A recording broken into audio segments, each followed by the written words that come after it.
ಮಾನ್ಯ ಮುಖ್ಯಮಂತ್ರಿಗಳು ಇಂದು ಸಕ್ಕರೆ ಕಾರ್ಖಾನೆಗಳ ಮಾಲೀಕರ ಸಭೆಯನ್ನು ಕರೆದಿದ್ದಾರೆ. ರೈತರ ಬೇಡಿಕೆ ಏನಿದೆ ಅದನ್ನು ಈಡೇರಿಸುವಂತೆ ಸಕ್ಕರೆ ಕಾರ್ಖಾನೆ ಮಾಲೀಕರಿಗೆ ಮನವೊಲಿಸುವಂಥ ಪ್ರಯತ್ನವನ್ನು ಸರ್ಕಾರ ಮಾಡ್ತಾ ಇದೆ. ಮಾನ್ಯ ಮುಖ್ಯಮಂತ್ರಿಗಳೇ ಖುದ್ದಾಗಿ ಅವರಿಗೆ ಮನವೊಲಿಸುವಂಥ ಪ್ರಯತ್ನ ಮಾಡ್ತಾ ಇದ್ದಾರೆ. ಅದರ ಜೊತೆಗೆ ಏನು ಸಕ್ಕರೆ ರೇಟು ನಿಗದಿ ಮಾಡುವಂಥದ್ದು ಕೇಂದ್ರ ಸರ್ಕಾರದ ಕೈನಲ್ಲಿದೆ. ಎಲ್ಲ ಅಸ್ತ್ರಗಳು ಕೂಡ FRP ಕಬ್ಬಿಗೆ FRP ಫಿಕ್ಸ್ ಮಾಡೋದು ಕೂಡ ಕೇಂದ್ರ ಸರ್ಕಾರ ಮಾಡುತ್ತೆ. ಸಕ್ಕರೆ ರೇಟು ಇಂಪೋರ್ಟು ಎಕ್ಸ್ಪೋರ್ಟ್ ಮೇಲೆ ಡಿಪೆಂಡ್ ಆಗುತ್ತೆ. ಇಂಪೋರ್ಟ್ ಬಿಟ್ಟರೆ ಸಕ್ಕರೆ ರೇಟ್ ಕಮ್ಮಿ ಆಗುತ್ತೆ, ಎಕ್ಸ್ಪೋರ್ಟಿಗೆ ಬಿಟ್ಟರೆ ಸಕ್ಕರೆ ರೇಟು ಜಾಸ್ತಿ ಆಗುತ್ತೆ. ಇದನ್ನು ತೀರ್ಮಾನ ಮಾಡುವಂಥ ಅಧಿಕಾರನೂ ಕೇಂದ್ರ ಸರ್ಕಾರದ ಕೈಯಲ್ಲಿದೆ.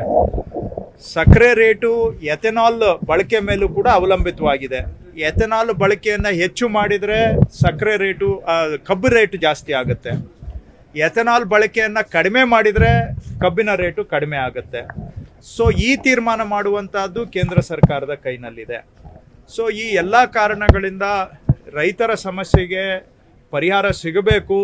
ಕೇಂದ್ರ ಸರ್ಕಾರನೂ ಕೂಡ ಮಧ್ಯಪ್ರವೇಶ ಮಾಡಿ FRP ಹೆಚ್ಚಳ ಮಾಡೋದಾಗಲಿ, ಎಕ್ಸ್ಪೋರ್ಟ್ಸಿಗೆ ಅವಕಾಶ ಕೊಡೋದಾಗಲಿ, ಅಥವಾ ಎಥೆನಾಲ್ ಬಳಕೆಯನ್ನು ಹೆಚ್ಚಿಗೆ ಮಾಡೋದಾಗಲಿ, ಇವೆಲ್ಲವನ್ನು ಮಾಡೋದರ ಮುಖಾಂತರ ರೈತರಿಗೆ ಸಿಗ್ತಕ್ಕಂಥ ಕಬ್ಬಿನ ರೇಟನ್ನು ಹೆಚ್ಚಿಗೆ ಮಾಡಬೇಕು ಅಂಥೇಳಿ ಮಾನ್ಯ ಪ್ರಧಾನಮಂತ್ರಿಗಳಿಗೆ ಮನವರಿಕೆ ಮಾಡೋದಕ್ಕೆ ಅವರ ಸಮಯವನ್ನು ಕೂಡ ನಾವು ಕೇಳಿದ್ದೇವೆ. ಒಂದು ಕಡೆ ಆ ಪ್ರಯತ್ನವನ್ನು ಮಾಡ್ತಾ ಇದ್ದೇವೆ. ಮತ್ತೊಂದು ಕಡೆ ಏನು ಈಗ ಸಕ್ಕರೆ ಕಂಪನಿಗಳು ಇದ್ದಾವೆ, ಕಾರ್ಖಾನೆಗಳು, ಅವರ ಮಾಲೀಕರನ್ನು ಕರೆದು ರೈತರ ಬೇಡಿಕೆಗಳನ್ನು ಈಡೇರಿಸಲಿಕ್ಕೆ ಅವರು ಕೂಡ ಕೈ ಚಾಚಬೇಕು. ಇಂಥ ಸಂದರ್ಭದಲ್ಲಿ ರೈತರ ನೆರವಿಗೆ ಬರಬೇಕು ಅಂತ ಮನವರಿಕೆ ಮಾಡುವಂಥ ಪ್ರಯತ್ನವನ್ನು ಕೂಡ ನಾವು ಪ್ರಾಮಾಣಿಕವಾಗಿ ಮಾಡ್ತಾ ಇದ್ದೇವೆ.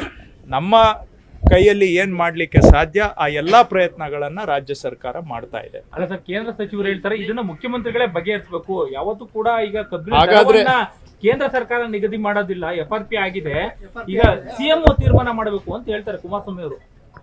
FRP ನಿಗದಿ ಮಾಡೋದು ಕೇಂದ್ರ ಸರ್ಕಾರ. FRP ಹೌದು ನಿಗದಿ ಆಗಿದೆ. ಈಗ ಏನು ನಿಗದಿ ಆಗಿದೆ ಅದಕ್ಕಿಂತ ಹೆಚ್ಚಿಗೆ ರೇಟನ್ನು ಕಾರ್ಖಾನೆಗಳವರು ಕೊಡ್ತಾ ಇದ್ದಾರೆ, ಕೊಡ್ಲಿಕ್ಕೆ ಒಪ್ಪಿದ್ದಾರೆ.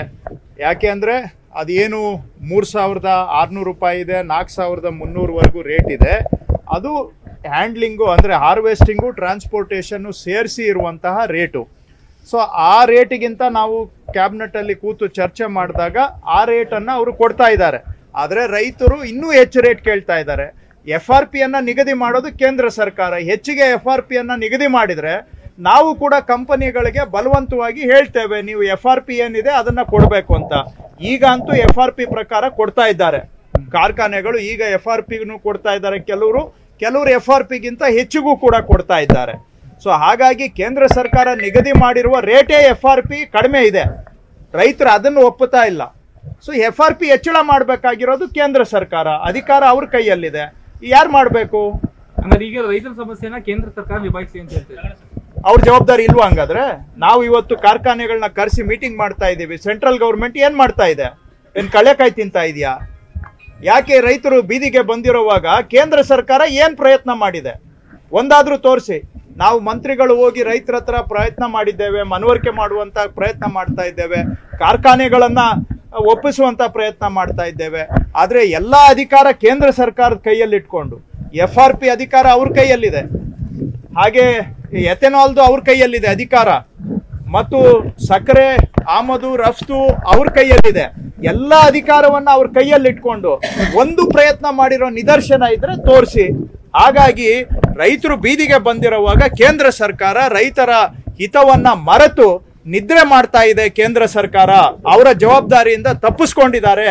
ಅವರು ಕೂಡ ಮಧ್ಯಪ್ರವೇಶ ಮಾಡಿ ಅವರ ಜವಾಬ್ದಾರಿಯನ್ನ ನಿರ್ವಹಣೆ ಮಾಡಬೇಕು ಅಂತೇಳಿ ರೈತರ ಪರವಾಗಿ ನಾವು ಆಗ್ರಹ ಮಾಡ್ತಾ ಇದ್ದೇವೆ. ನ್ಯೂಸ್ ಫಸ್ಟ್ ನಿರ್ಭೀತಿಯಿಂದ ನಿಮ್ಮ ಪರವಾಗಿ.